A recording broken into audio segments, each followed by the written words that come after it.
All right, what up, y'all? It's Metaphor back for more. Here to kick the raw, representing everyone's you and I verse.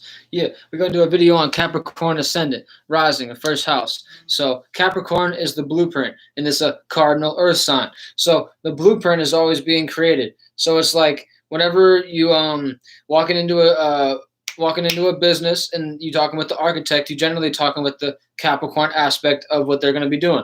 So the thing with Capricorn is it's very structured, very thought filled and emotionless. So what I'm trying to say with that is they are very practical in the sense that they're going to be able to harness their emotions, and they're going to use those emotions to end up creating a business like venture. So a way to comprehend this is Mars is exalted in Capricorn. So Mars being exalted in Capricorn is, it's not like Aries and Scorpio where it's all just straight passion and you can bring all that passion from within and push it out. Capricorn is like, okay, let's ground this passion and be able to put it into something that actually makes sense. You see what I'm saying? But yeah, that's Capricorn. So instead of Scorpio just getting its desires, Capricorn's building its business with the Mars energy. But yeah, we're talking about the Ascendant. So the Ascendant, this is your personality, very business-like, very much so practical, emotionless and thoughtful, full of thought. You're going to be watching everything that goes on around you. You might not address it all, but whenever it gets into your space and fucks up your business, you're going to address it. So what I'm saying with this is, right, your seventh house is Cancer. So whenever you're relating to someone, if it actually hits you deep and you actually feel home about it, okay, all right, now you can feel that Cancer energy and begin to start to practicalize those emotions and relate them. You see what I'm saying? Because Capricorn is actually an emotional sign, but its emotions are put into practical natures. You see what I'm saying? It's right beside Sagittarius, and Sagittarius is kind of the wild card, kind of the crazy sign. You're not going to know what you expect, things of that nature. Also, Aquarius is like that. Yeah, unpredictably predictable. You see what I'm saying? Without being what I'm saying, just to explain what I'm saying, they're so unpredictable that you can predict they're going to do some unpredictable shit. You see what I'm saying? And this Capricorn influence in there being the third Earth sign, it would be the second, sixth, and the 10th would be the Earth sign with the Earth houses, right? And being the final Earth house, and this being your personality, you're just going to worry about the structure and not worry about it. You're going to be personally focused on the structure. So what's another way we could break this down? Capricorn's fifth house is Taurus, so it's very much so fixed in the way it expresses itself. But that's what I'm saying. It's not going to put itself out there and be emotional and scatterbrained like Sagittarius, and it's not going to be unpredictable like Aquarius. You're going to be able to predict what Capricorn's going to do to the point.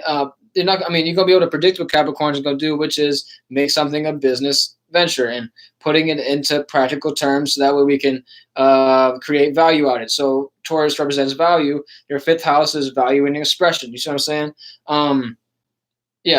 Expression is valued, and you see what I'm saying? The expression that's being valued is generally earth natures, which is practicality, thinking, logic, things of that nature. What's another way we could break down Capricorn? Like we said, opposite to Cancer, that's their seventh house. Their fifth house is Taurus. Ninth house would be Virgo.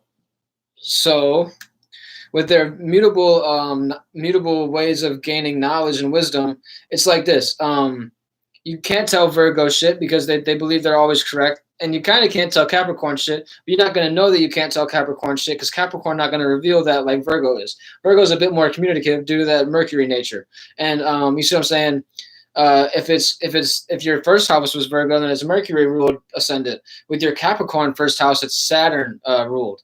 So you're always going to be about how can we build this structure. And I mainly said that in the beginning.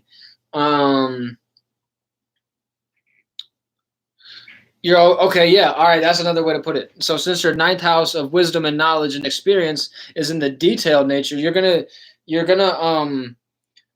bring all of your wisdom and knowledge, and it's always going to be upon what people do detailed like. So it's going to be like okay, this person acts like this, that, and the third, so I can share this ninth house knowledge with them because they have these detailed natures. They have these detailed mannerisms that I can relate to. This is how their personality is going to be. You see what I'm saying?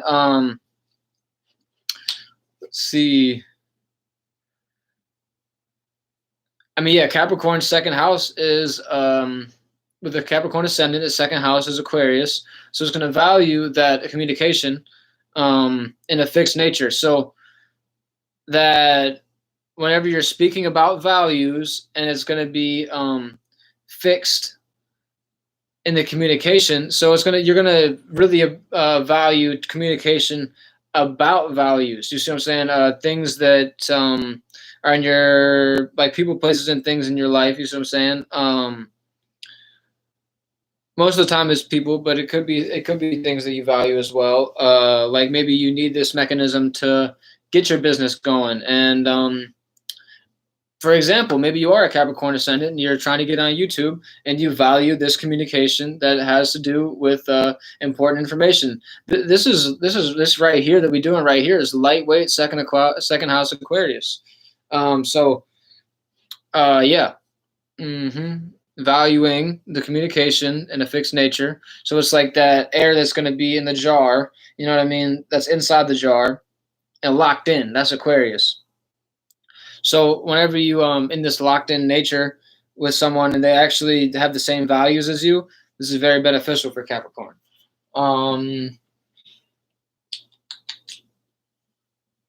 Capricorn's 12th house is Sagittarius, and their 11th house is Scorpio.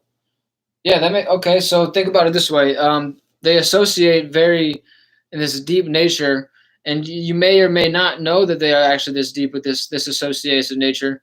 And it kind of, it's like second house, aka as well as Taurus and Scorpio and eighth house are very much so very deep. Actually, Tauruses may not seem as deep with the surface, but you actually have to kind of dig to get something out of the Taurus, just the same way you get something out of the Scorpio.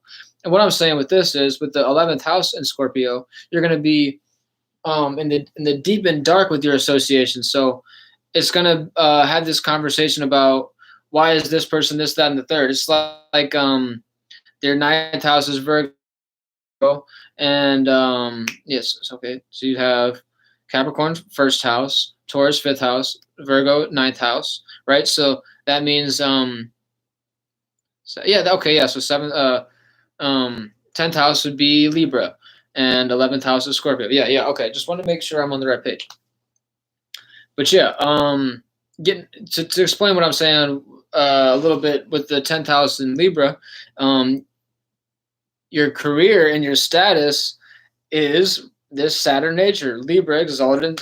Saturn is exalted in Libra. So it's like this. Since the 10th house is where Capricorn usually lies, and where the 10th house is where Capricorn comes from, and with another Saturn like nature sign in that 10th house is actually very beneficial, because you're going to be able to build with this communication. It's going to be very cardinal, and it's going to be the way that you want to do it. And you're going to be building this this career only the way that you see this blueprint. And you're just going to be very relatable with everybody. And, oh, how do you go about this in your career? How do you go about that in your career? And yeah, that's generally what you're going to speak about with this 10th house in Libra. So yeah, Capricorn ascendant, rising, first house. Shouts out to all y'all watching my videos. We lit.